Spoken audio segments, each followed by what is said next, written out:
नमस्कार, मी पूनम माय महानगर लाईव्ह मध्ये आपल्या सर्वांचं खूप खूप स्वागत करते.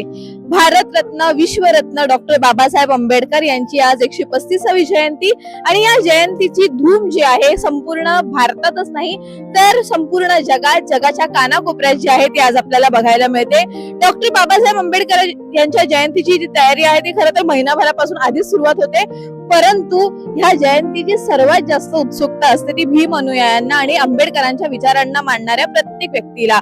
आता सध्याच्या क्षणाला आपण आलेलो आहोत ते दादर इथल्या हिंदू कॉलनी मधल्या डॉक्टर बाबासाहेब आंबेडकरांचं वास्तव्य ज्या ठिकाणी होतं अशा राजगृहामध्ये.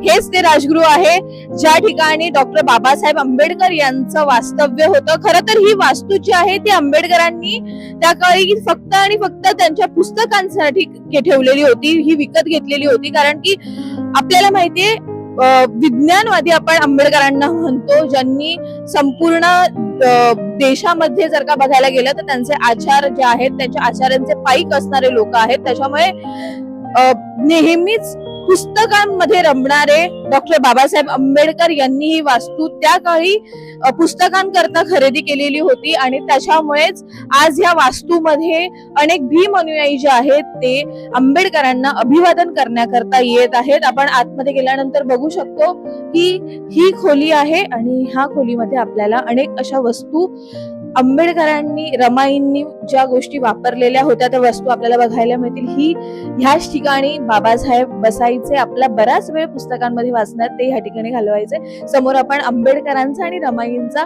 फोटो पाहू शकतोय. ह्याच त्या चेअर सुद्धा आहेत. ही काही भांडी या ठिकाणी ठेवण्यात आलेली आहे जी आंबेडकरांनी रमाईंनी त्यांच्या संसारामध्ये वापरलेली होती. एक एक भांडे गोळा करून आपल्याला माहितीये की खूप कष्टाने जे आहे आंबेडकरांनी शिक्षण घेतलेलं होतं.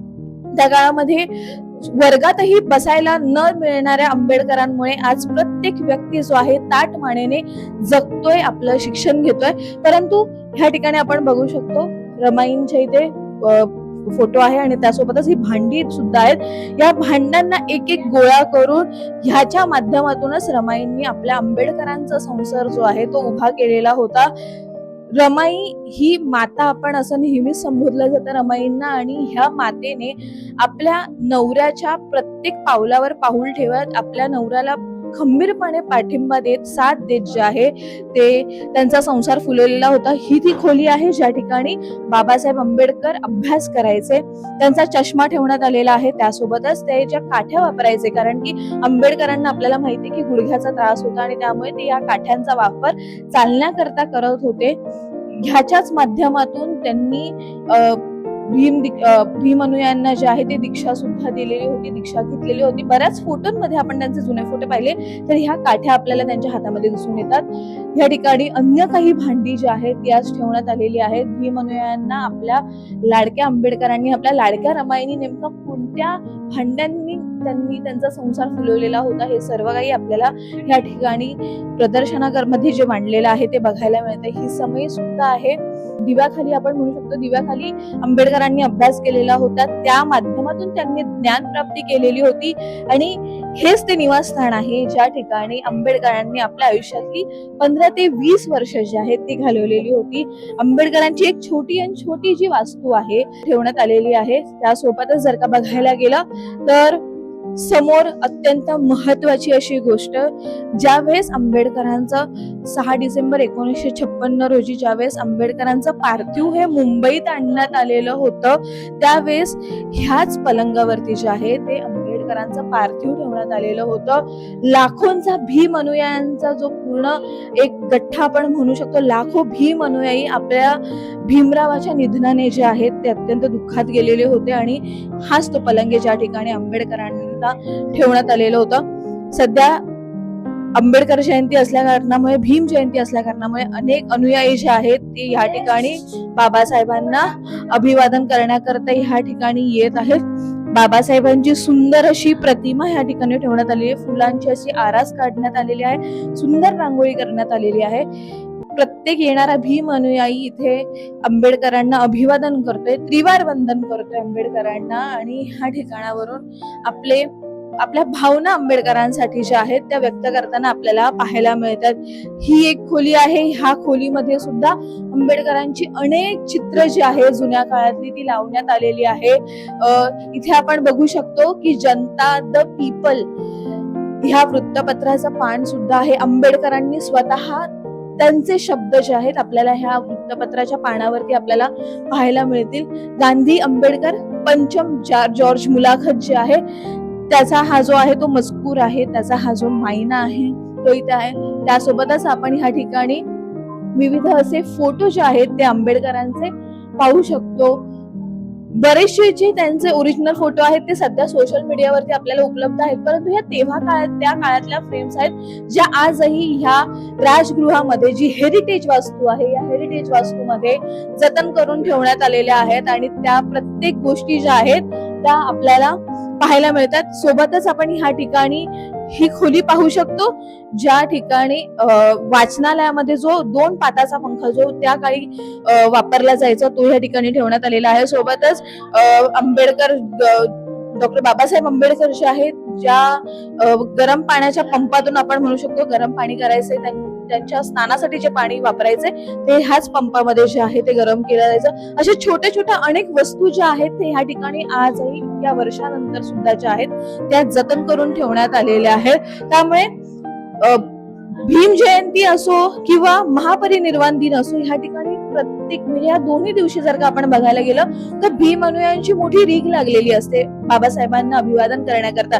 बाबासाहेबांचे विचार प्रत्येकाने जपावेत, बाबासाहेबांचे विचार प्रत्येकाने आपल्या आचरणात आणावेत असं नेहमीच सांगण्यात येत असतं. संविधान ज्या संविधानावरती आपला संपूर्ण भारत देश चालतो त्या भारत देशाचं संविधान, भारतातली लोकशाही नेमकी कशी असावी, भारतातल्या प्रत्येक व्यक्तीला कशा पद्धतीने आपलं जीवन जगता यावं, भारताच्या व्यक्तीला व्यक्ती स्वातंत्र्य कशा पद्धतीने मिळावे, या प्रत्येक गोष्टीचा आंबेडकरांनी संविधानामध्ये जे आहे तो उल्लेख केलेला आहे. संविधान निर्माते डॉक्टर बाबासाहेब आंबेडकर यांची आजची 135वी जयंती आणि अत्यंत सुंदर पद्धतीने आज सुद्धा आपण जर का बघायला गेलं तर या राजगृहामध्ये या हेरिटेज वास्तूमध्ये जे आहे ते प्रत्येक गोष्ट अगदी बारकाईने जी आहे ती जपून ठेवण्यात आलेली आहे. हा तो राजगृहाचा आपण बाहेर येण्याचा परिसर म्हणू शकतो. ज्यावेळेस आंबेडकर ह्या निवासस्थानी वास्तव्यास होते त्यावेळेस ते ह्याच परिसरामध्ये जे आहे ते फेरफटका मारायचे. त्यांचा बराचसा वेळ या बाहेरच्या भागात सुद्धा जायचा, कारण की दिवसातल्या 18 तास 24 तासांपैकी 18 तास अभ्यास करणारे, अभ्यासात रमणारे, पुस्तकांमध्ये रमणारे बाबासाहेब आंबेडकर आपला काही वेळ या परिसरामध्ये सुद्धा आपला व्यतीत करत होते. त्यांना हा परिसर आवडायचा आणि सगळ्याच गोष्टी इथे प्रत्येक बारकाईने ज्या आहेत त्या ठेवण्यात आलेल्या आहेत. आताच थोड्या भीम जयंतीच्या दिवशी याच राजगृहामधून जे आहे दरवर्षी रथामधून म्हणजे घोड्यांच्या रथामधून असेल किंवा दरवर्षी वेगवेगळ्या पद्धतीने जी आहे ती भीम यात्रा काढण्यात येत असते. अनेक भीम अनुयायी जे आहेत ते मिरवणुकीमध्ये सहभागी होत असतात. आपल्या लाडक्या भीमरावांचा जो वाढदिवस आहे तो साजरा करत असतात. आपल्या लाडक्या भीमरावांची जयंती जी आहे मोठ्या उत्साहाने, मोठ्या जल्लोषाने प्रत्येक भीम अनुयायी, प्रत्येक आंबेडकरी विचारांना मानणारा व्यक्ती जो आहे तो साजरा करत असतो. आणि हीच ती वास्तू, ह्या वास्तूमध्ये प्रत्येक वेळेस प्रत्येक भीम अनुयायी ज्या वेळेस येतो त्यावेळेस तो त्रिवार अभिवादन करतो, आंबेडकरांचे विचार आचरणात आणण्याच्या प्रयत्नात असतो आणि त्यांनी सांगितलेल्या समतेच्या मार्गावरती चालण्याच्या प्रयत्नात भीम अनुयायी आपल्याला ह्या ठिकाणी बघायला मिळत असतो. राजगृहासंदर्भातली ही प्रत्येक माहिती आणि हे राजगृहामधलं एकंदरीत राजगृहातले जे व्यवस्थापन करतात त्यांच्याकडून प्रत्येक गोष्ट ज्या पद्धतीने बारकाईने जपून ठेवण्यात आलेली आहे. आजही ती वस्तू म्हणजे घरातली एक छोटी वाटिका असेल ना किंवा बाबासाहेबांची काठी का असेल, ज्या काठीच्या साह्याने ते चाललेले होते, काठी आजही तितक्याच प्रेमाने जी आहे ती जपून ठेवण्यात आलेली आहे. आजही प्रत्येक भीम अनुयायी राजगृहामध्ये येऊन त्या गोष्टी पाहू शकतो, त्या गोष्टी अनुभवू शकतो आणि ह्यातच प्रत्येक भीम अनुयायी जे आहे ते आपलं समाधान सुद्धा व्यक्त करत असतो. डॉक्टर बाबासाहेब आंबेडकर जयंतीच्या माय महानगर लाईव्हच्या माध्यमातून प्रत्येक भीम अनुयायांना आणि प्रत्येक भारतीयांना मनपूर्वक शुभेच्छा, हार्दिक शुभेच्छा. त्यासोबतच राज्यातल्या आणि देशातल्या विविध घडामोडी जाणून घेण्याकरता आपण आमच्या माय महानगर लाईव्ह या युट्यूब चॅनलला फॉलो करायला, सबस्क्राईब करायला आणि महत्वाचं म्हणजे हाईप करायला विसरू नका. सोबतच हा व्हिडिओ आवडल्यास त्याला कमेंट करायला विसरू नका. धन्यवाद.